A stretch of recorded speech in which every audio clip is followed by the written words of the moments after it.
I bought my 970 over a year ago, a couple of months after release, and for the time, it was the best bang for your buck GPU that you could get. It was only a couple $100, it offered excellent performance at 1080p, and even at 1440p, and it was overall just a killer card. But a year later, it is now Christmas season, people are buying gifts and stuff, you probably have a couple $100 to spend, and you're looking to upgrade your PC, more specifically your graphics card. The question is, whether or not the GTX 970 is still worth the purchase considering new releases from Nvidia themselves and AMD as well. Now this is what this video is going to do. It's going to explain some of the specs and stuff. I'm going to give you guys benchmarks, and then I'm going to give you my thoughts and whether or not, you know, the 970 is still worth a buy a year after release. So let's get straight into it. Now let's start off with the specs. It's pretty basic. If you don't know this, it's not a big deal, but when you're buying a graphics card, knowing the specs is quite important. You have a Maxwell GPU that is cut down to 1664 CUDA cores, clocked at 1050 MHz, which you can of course overclock quite hard, up to like 1.5 GHz if you feel like, which is very good. Most GPUs won't reach that, but it's just a ballpark figure that you can aim to achieve. You have 4 GB of VRAM at 7 gigabits per second, with 512 megabytes of that 4 GB being somewhat slower, around 7 times slower. This is important because if you exceed 3.5 GB, you might notice a performance hit, although I've never experienced this myself.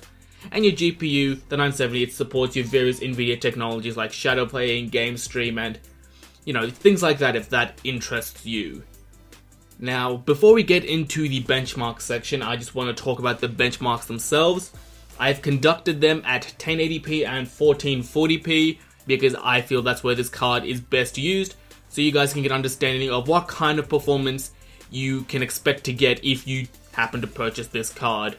Now, the settings that I use for each of the benchmarks are customized for the best ratio of quality and performance. So I'm going to try and maximize quality without trying to, you know, lower my FPS too much, because some things like anti-aliasing, they can eat up at your FPS, but they might not necessarily give you as big of a quality jump as you would expect.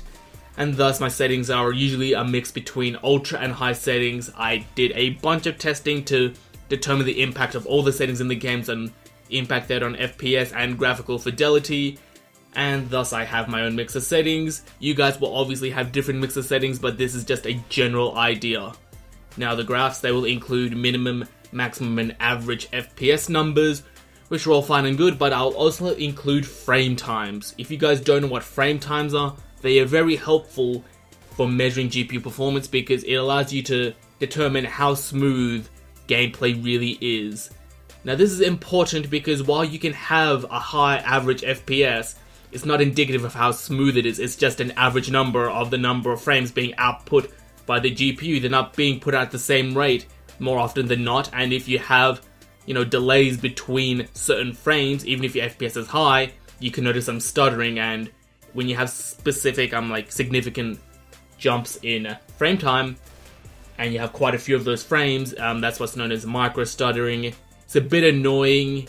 I can't really demonstrate it to you now, but I can provide some links in the description to some videos where micro stuttering is definitely noticeable. But frame times are included for your benefit, so you can see how well this card performs as a whole, FPS numbers and frame times. So let's get straight into the benchmarks.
Okay, now that we have seen the benchmark numbers, you guys can get a general idea of how things are performing regarding the 970, and it's time for me to decide whether or not this card is actually still worth a buy.